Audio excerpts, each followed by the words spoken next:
You're a self-confessed fan of Shah Rukh Khan. Yes. Yes.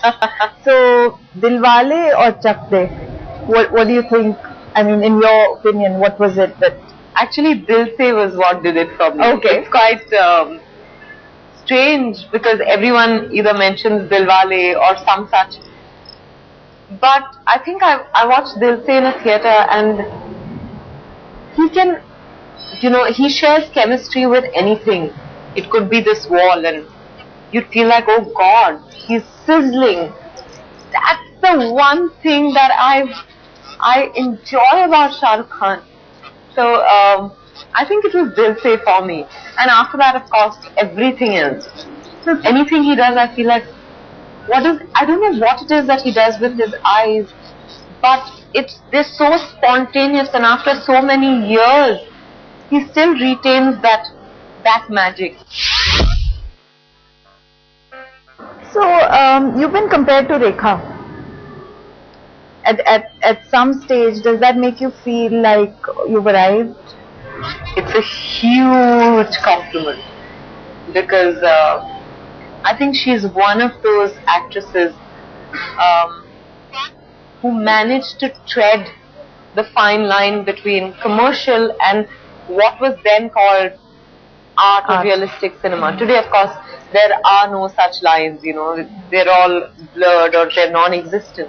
But she did that. She did a variety of roles. She did every genre of film. She's so well turned out in terms of, the way she's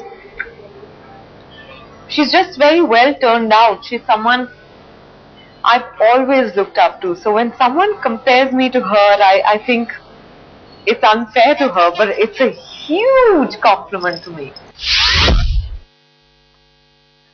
Do you have how did this happen to me moments where you're just sort of lying in bed on a Sunday maybe, waking up late and saying, my God.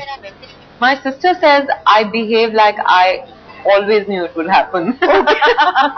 I guess that is a positive, optimistic streak in me.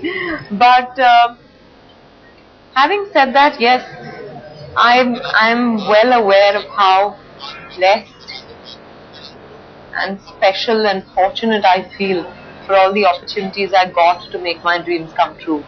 And I think there's just one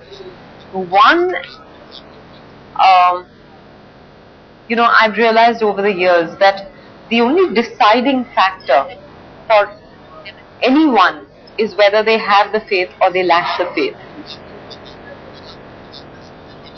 There will be obstacles, there will be,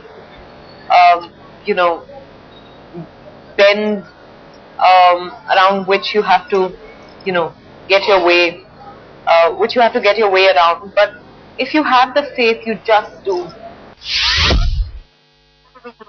So what were you like as a little girl? Mummy's or daddy's little girl? My sister was very possessive of my father. Okay. So I had no choice but to be mummy's girl. I was a fat, content child. My only interest was to eat and eat. And I remember not wanting to read, not wanting to move a limb. Then of course television happened, and all I would do was sit in front of the television set, and my mother would get really upset because my sister was a reader, she was into sports, she was singing, and she was doing everything. And my mother would be like, oh my God, this child of mine is not going to do anything. But I was a happy child, and because of the security that I felt, I was happy being fat, and yet I believed that I was the most beautiful girl on planet Earth. So I wonder where that came from. But I guess as children you're very, you're just so uncorrupted. I remember having a crush on this boy who had a crush on my sister.